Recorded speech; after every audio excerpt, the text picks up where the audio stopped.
All right, good morning, everyone. It is 8:57 in the morning of June 1st, 2022, and this is my pre-market strategy session. So let me turn the volume off on my other terminal. There we go. All right, so now we shouldn't get interrupted with any extraneous noises. Okay, so the title of the video today is "Did oil topping candle question mark?" And the reason that I say that, I ask that, is because yesterday there was an enormous amount of volatility and volume.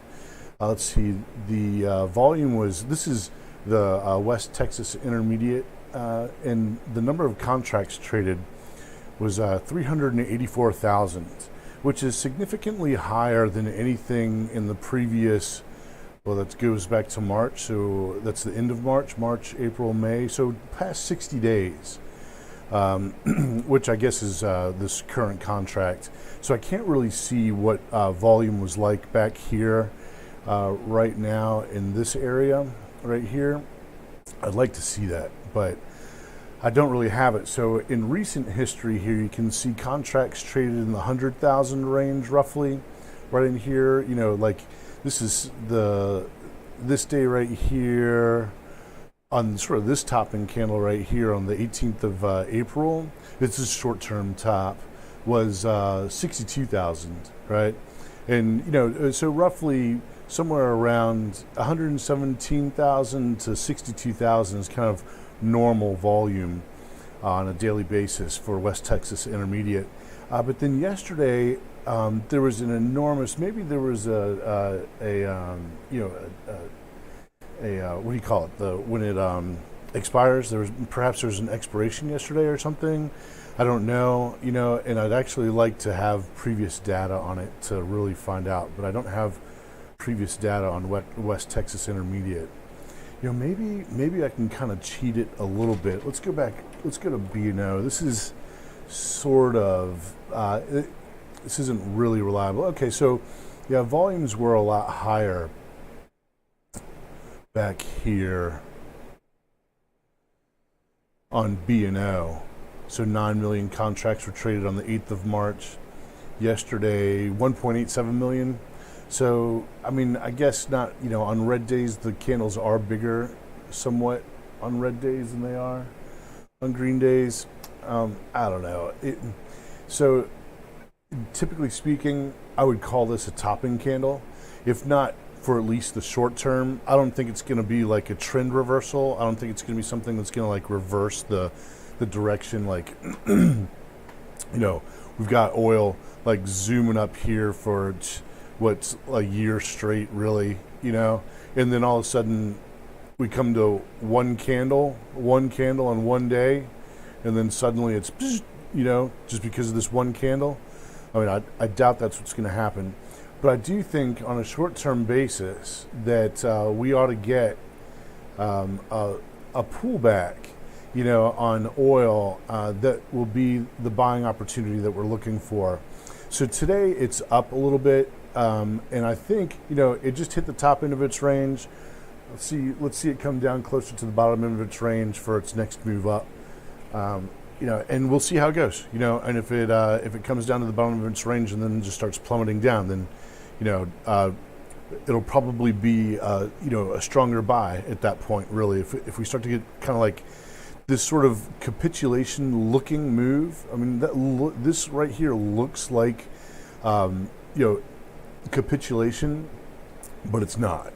It wasn't, you know, and it's roughly right in this. Here we've got the support and resistance. Here the line was resistance, and now here it is a support. And so, yeah, I've got my eye on oil. I will be looking for the bottom end of the range to start getting into a position on oil, even after what looks like this big topping candle. I think it's just going to be short term. And then otherwise, you know, we've got the VIX coming down close to the bottom end of its risk range here, which, you know, in, you know, volatility terms, you know, anytime we're above 20, really, it's choppy. You know, the markets will run up and down, you know, quite a bit anywhere between above 20 into 30, it's kind of like the chop bucket. So the bottom end of the range on the VIX, I have an alarm on it. I will be waiting for that to enter into some short positions on the Qs and perhaps the SPY. Although the SPY still has some sectors that are liked. The SPY won't have as much downward draft as the Qs. The Qs are very specialized in tech, where the SPY has tech, healthcare, real estate,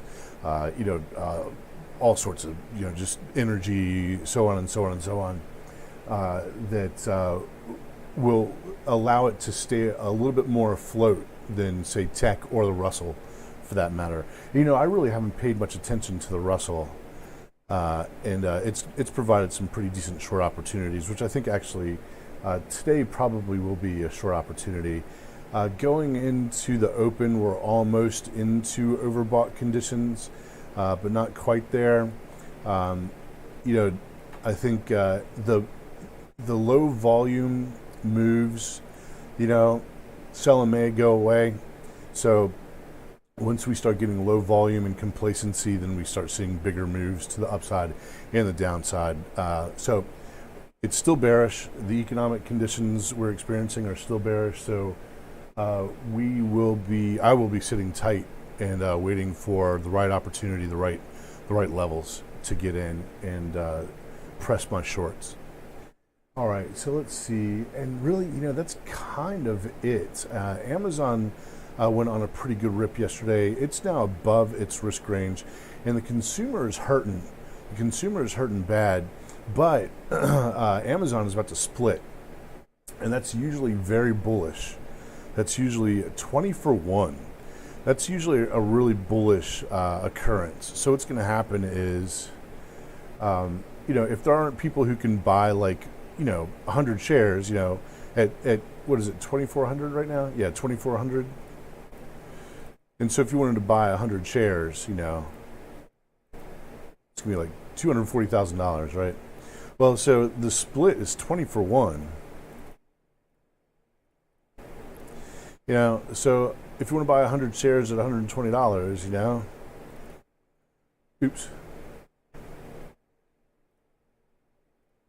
$12,000, So it's usually very bullish for a stock to split.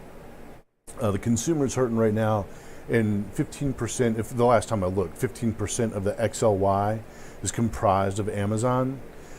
So it kind of puts this Amazon split is kind of giving the XLY some support, even though the consumer right now is in horrible shape. Credit, cash, so on and so on. And people just are not spending. They're saving. They're holding on to the cash because everybody's expecting a recession with, these, oil prices going through the roof, so on and so on. But still, Amazon is really bullish right now going into the split. So, I'd stay away from shorting Amazon. Tesla got really close to the top end of its range. I think there's probably a pretty good opportunity to short there today. So, that's pretty much my morning strategy session, really. Good luck out there. Keep your wrists tight. Click like, share, subscribe, leave a comment, tap the bell, and I will see you at tomorrow morning's strategy session. I am out.